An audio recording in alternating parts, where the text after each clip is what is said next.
Aš manau, kad nepriklausomai ar senas ar jaunas žmogus, ūkininkas ar verslininkas, visi mes norim geresnio rytojaus. Norim, kad mūsų vaikai neišvažiuotų į užsienį, kad būtų gyventi saugu, kad nebūtų skurdo, smurto ir visose šeimose būtų jaukumas ir gera gyventi.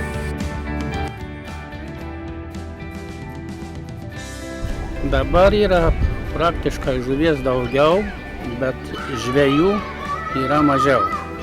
Pas mus Drevernoje yra pavyzdžiui tik viena grandis žvejoja.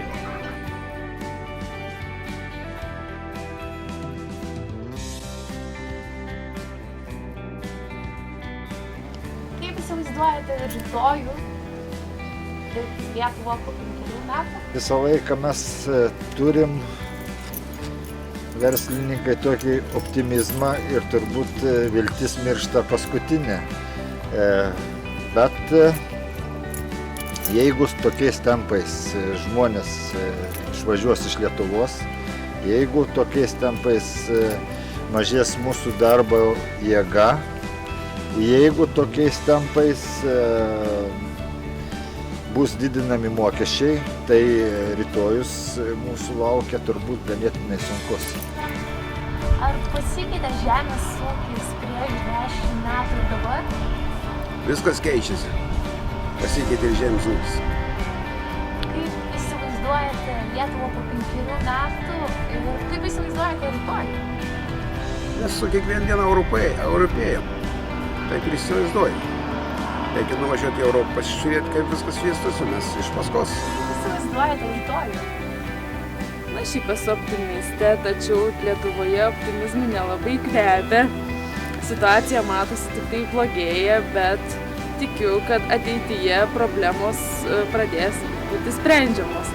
Tad manau, kad turėtų kilti atlyginimai, didėti, kad žmonės liktų čia Lietuvoje ir išnaudotų savo potencialą, visas galimybės čia, o neišvykę į užsienį, kad gautų padorų atlygį už savo darbą.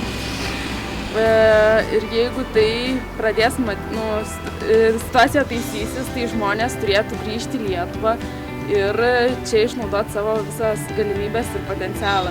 Tad manau, jeigu pasirinksime Žaliųjų ir Valstiečių partijos kandidatą Bronių Markauską, turėtume pasiekti gerų rezultatų, nes Bronius dirba ne kalbomis, o darbais.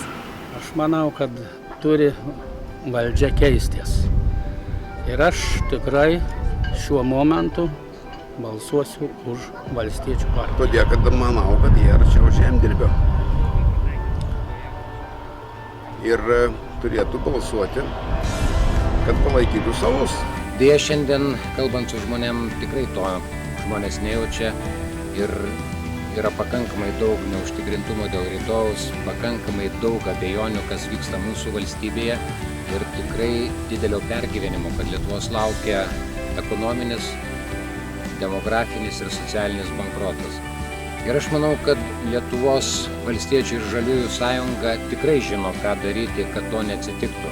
Kad būtų taip, kaip mes svajojam, kad būtų taip, kaip mes norim. Pasitikėkit mūsų sąjungą ir mes tai padarysim.